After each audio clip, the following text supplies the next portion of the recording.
एक ऐसी आवाज जिसने बॉलीवुड को हिलाकर रख दिया।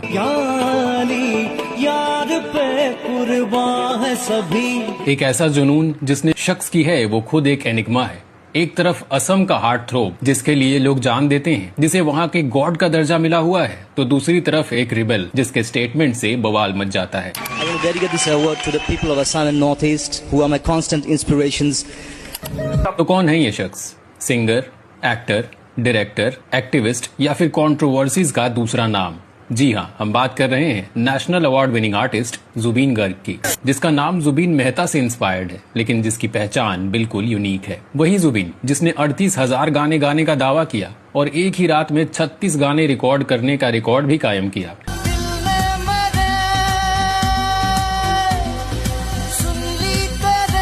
लेकिन जुबीन सिर्फ सुरों के शहंशाह नहीं, ये सुर्खियों के भी बादशाह हैं। आखिर क्यों इनके बयान आग लगा देते हैं? क्यों ये कहते हैं कि श्री कृष्ण भगवान ही नहीं थे? क्यों इन पर भारत रत्न के अपमान के आरोप लगे? और क्यों ये कभी सरकारी तंत्र की कमाल की उड़ान और कंट्रोवर्सीज के गहरे साए? आखिर क्या है जुबीन गर्ग की असली कहानी? इस पहेली को सॉल्व करने और इस कॉम्प्लेक्स पर्सनालिटी को डिकोड करने आ गया है बेबाक बॉलीवुड। आज हम खोलेंगे हर राज, हर पन्ना जुबीन गर्ग की जिंदगी का। तुरा के लड़के से लेकर असम के अनडिस्प्यूटेड किंग बनने तक, बॉलीवुड के या अली मोमेंट से लेकर रीसेंट विवादों तक बताएंगे इनके सभी अनसुने राज। आप बने रहिए हमारे साथ।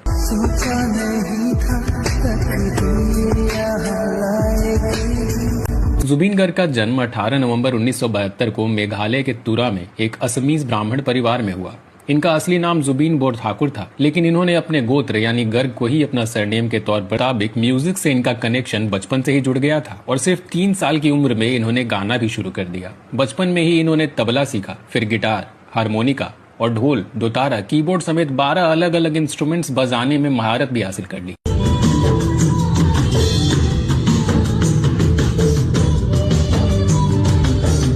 जुबीन की schooling Tamulpur higher secondary school से हुई और फिर बी बरुआ कॉलेज में इन्होंने बैचलर ऑफ साइंस के लिए एडमिशन लिया। लेकिन म्यूजिक का जुनून इतना हावी था कि इन्होंने पढ़ाई बीच में ही छोड़ दी और पूरी तरह से अपने सिंगिंग करियर पर फोकस करने का फैसला किया। जुबीन गर्ग का प्रोफेशनल करियर 1992 में एक धमाके के साथ शुरू हुआ। गुवाहाटी के बी बरुआ कॉलेज में पढ़ाई छोड़कर म्यूजिक को अपना सब कुछ देने का फैसला कर चुके जुबीन ने उस साल all Assam inter college youth festival में वेस्टर्न सोलो सिंगिंग में गोल्ड मेडल हासिल किया। ये जीत इनके कॉन्फिडेंस के लिए एक बूस्टर डोज साबित हुआ और फिर उसी साल नवंबर में आया इनका debut Assamese album Anamika.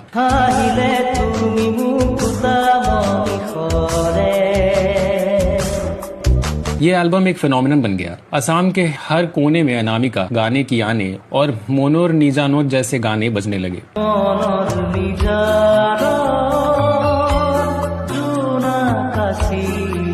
Jubin की आवाज में एक अलग कशिश थी, एक नयापन था जो सीधा लोगों के दिलों में उतर गया। सिर्फ 19 साल की उम्र में जुबीन गर्ग असम के घर घर में पहचाने जाने लगे और ये तो सिर्फ शुरुआत थी उस लेगेसी की जिसे आज हम जुबीन गर्ग के नाम से जानते हैं।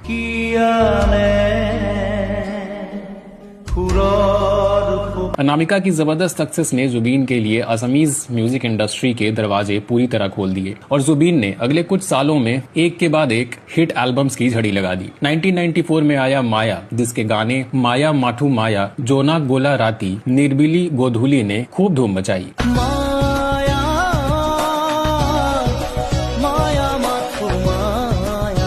फिर 1995 और 1996 में जुबीन ने आशा और रंग जैसे असमीज म्यूजिक एल्बम्स रिलीज किए और स्टारडम बढ़ता चला गया। इन्होंने सिर्फ गाया ही नहीं बल्कि इनमें से कई एल्बम्स के लिए म्यूजिक भी कंपोज किए और लिरिक्स भी लिखे।